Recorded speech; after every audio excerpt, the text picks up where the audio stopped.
50 ml गर्मियों में गाय भैंस को ये पिला दो, दूध भी बढ़ेगा, भूख भी बढ़ेगी और साथ साथ में कई तरह की जो बीमारियां हैं या जो गर्मियों में कई गाय भैंस हैं जो हाँफ रही हैं तो उनका भी आपको समाधान हो जाएगा।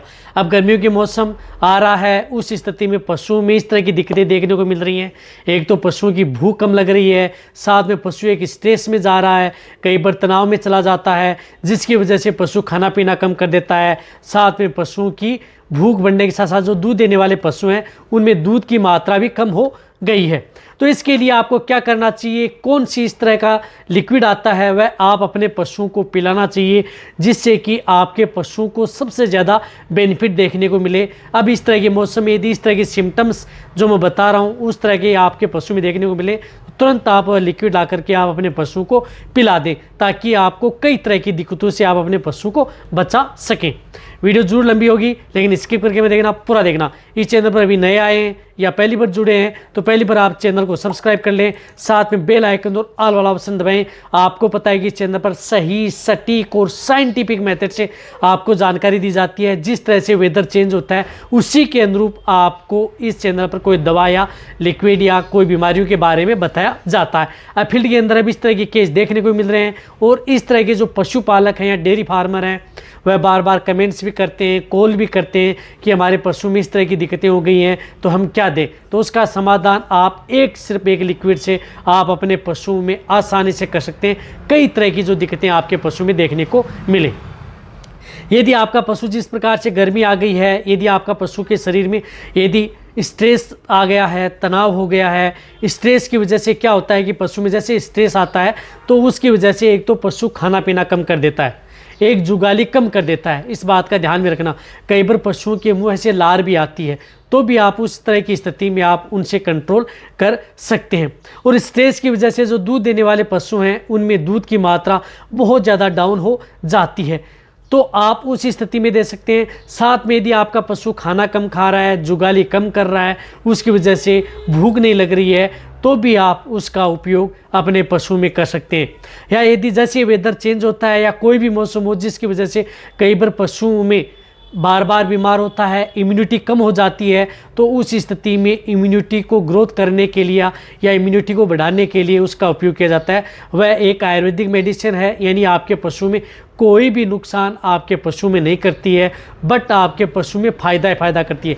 यदि आपके पशु में यदि आपका पशु स्वस्थ है, आपको लग रहा है कि कोई दिक्कत न हो जाए, उस स्थिति में भी यदि आप अपने पशु को दे देंगे तो भी आपके पशु में नुकसान नहीं करेगी बट अच्छा रिजल्ट देगी। इसी तरह से जो मेल कैटेगरी के पशु हैं उनमें भी आप उनका उपयोग कर सकते हैं, उनमें भी फ़ायदा देती है। फीमेल कैटेगरी के पशु हैं उनमें भी आप दे सकते हैं, यानी मेल एंड फीमेल वैसे सभी तरह के पशु हैं उनमें आप उनका उपयोग कर सकते हैं। चाहे आपके गाय, भैंस, भेड़, बकरी, सुअर, अदर जो बड़े एनिमल्स हैं सभी तरह के पशु के लिए सेफ दवा होती है। उनको आपको उपयोग जिस तरीके से बता रहा हूँ उसी तरीके से करना है। इसी के साथ साथ किस तरह के सिम्टम्स देखने को मिले, यदि आपका पशु जिस प्रकार से कई एरिया है जहाँ पर गर्मी बहुत ज़्यादा तेज़ पड़ रही है जिसकी वजह से पशु बहुत ज़्यादा हाँफ रहा है, यानी बहुत ज़्यादा हाँफ रहा है या पशु का टेम्परेचर बढ़ गया है तो उस स्थिति में भी आप उसका उपयोग कर सकते हैं। यदि आपका पशु हीट स्ट्रेस व हीट स्ट्रोक में आ चुका है तो वहाँ पर भी आपके पशु में बहुत अच्छा रिजल्ट देती है। इसी के साथ साथ यदि आप अपने पशुओं को जिस प्रकार से ट्रांसपोर्ट का काम करते हैं, एक स्थान से दूसरे स्थान पर पशुओं का लेकर के आना जाना करते हैं या वहाँ से लेकर के आप अपने एरिया में पशुओं को लेकर के आए हैं, उसकी वजह से कई बार दूसरे स्टेट से या दूसरे एरिया से अपने एरिया में पशुओं को लेकर के आते हैं तो उसकी वजह से भी पशु क्या करता है कि एक तो खाना कम कर देता है, उनमें दूध की मात्रा कम हो जाती है, पशु सुस्त सा रहता है तो वहाँ पर आप उसका उपयोग कर सकते हैं। सबसे अच्छा रिजल्ट पशु में देखने को मिलता है।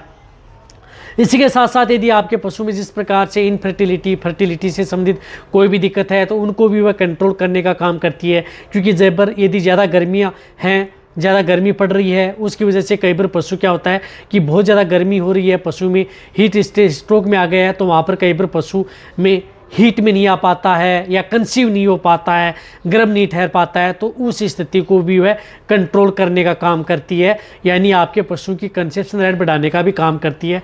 वह आपके पशु में कोई नुकसान नहीं करती है। देखो कौन सी दवा आती है, दो आती है आयुर्वेद की रेस्टोबल जो आपको दिख रही है, यह आयुर्वेद की रेस्टोबल है जो बहुत अच्छा रिजल्ट आपके पशु में देती है। यानी रेस्टोबल आप अपने पशुओं में उपयोग कर सकते हैं, किसी भी एरिया में, कहीं पर भी, किसी भी क्षेत्र में आपको मिल जाएगी। पूर्णतः आयुर्वेदिक दवा है, नुकसान इसका कोई भी नहीं है, सबसे अच्छा रिजल्ट आपके पशु में देखने को मिलता है। साथ में आप अपने पशुओं में जिस प्रकार से गाय भैंस हैं उनमें आप इसकी डोज देना चाहें तो 50 ml सुबह, यानी 50 ml सुबह और 50 ml शाम।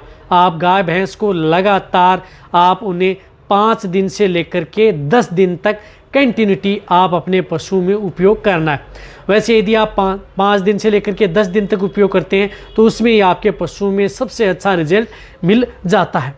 ये यदि आपके पशु में गर्मियों की वजह से गर्मी हो रही है, उसकी वजह से जो दूध देने वाले पशु हैं उनमें दूध की मात्रा बहुत कम हो जाती है, तो ये दूध की मात्रा को भी बढ़ाने का काम करती है यदि आप अपने पशुओं को यदि गर्मियों में देंगे तो बेटर रिजल्ट।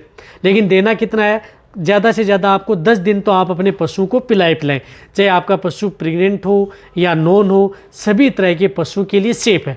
आप बहुत इस तरह कमेंट कर सकते हैं कि ये देना कैसे है, तो इसको आप जो भी, यदि आप जो बांट या दाना मिश्रण दे रहे हैं उसमें भी मिला करके दे सकते हैं, या यदि आप अपने पशु को डायरेक्ट ओरेली, यदि खाना कम खा रहा है ओरेली भी आप उन पशुओं को दे सकते हैं, बहुत ही अच्छा रिजल्ट मिलता है। या आप अदर तरीके से भी यदि आप देना चाहें तो भी दे सकते हैं ताकि आपका पशु सेफ रहे। अब आप अच्छी तरह समझ गए होंगे कि ये रेस्टोबल आती है, इसका काम इस तरह से किया जाता है। इस तरह से इसका उपयोग अपने पशु में करवाना चाहिए। वैसे बहुत इस तरह कमेंट्स करते हैं कि आप ये नहीं बताते कि कौन कौन से पशु में, तो आप जो मैंने बताइए गाय भैंस भेड़ बकरी सूअर और ऊँट घोड़ा, यदि सभी तरह के पशु के लिए ये सेफ होती है। इसी तरह से इसका उपयोग यदि आपके पशु में जिस प्रकार से बहुत ही अत्यधिक यदि कोई इस तरह की जो डिजीज़ होती है, बैक्टीरियल या वायरल डिजीज़ यदि आपके पशु में हो जाती हैं, जिसकी वजह से आप कई तरह की जो एंटीबायोटिक या अदर दवाओं का उपयोग यदि आप अपने पशु में करवाते हैं, यानी बीमार हो गया पशु में, वहाँ पर यदि आप उन पशु को यदि इंजेक्टेबल करवा रहे हैं या इंजेक्शन लगवा रहे हैं, तो उस स्थिति में कई बार पशु में इस तरह की दिक्कत हो जाती है कि वहाँ पर आपके पशु की एक तो इम्यूनिटी डाउन हो जाती है, साथ साथ में पशु स्ट्रेस में भी चला जाता है और अदर भी दिक्कत देखने को मिलती है। तो वहाँ पर भी आप सपोर्ट थेरेपी के तौर पर आप इस रेस्टोबल का उपयोग आप अपने पशु में वहाँ पर भी करा सकते हैं। वहाँ पर भी आपके पशु में बहुत ही अच्छा रिजल्ट आपके पशु में देती है, तो वहाँ पर भी आप इसका उपयोग करें यदि आपको अच्छा रिजल्ट लेना है तो देखो, आप जितना हो सकता है मैंने आपको इसके बारे में पूरी डिटेल से बताने की कोशिश की है ताकि आपको अच्छी तरह से समझ में आ जाए। और यदि आपको अदर जो डिटेल से जानना है तो इस रेस्टोबल के बारे में मेरे चैनल पर डिटेल से वीडियो बनी हुई है कि अदर कौन से रोगों के अंदर काम करती है। यहाँ पर यदि कुछ बातें यदि छूट गई हैं तो वो भी आप जाकर देख सकते हो। तो वीडियो जितना हो सकता है पशुपालक हैं, वेटेरियन हैं, उनके साथ शेयर करें। इसी तरह की नॉलेज भरी वीडियो आपको इस चैनल पर समय समय पर ऐसे ही मिलते रहेंगे। इसी तरह से आप मेरी वीडियो देखते रहें, इसी तरह से आप मेरे को प्यार देते रहें। थैंक्स, धन्यवाद।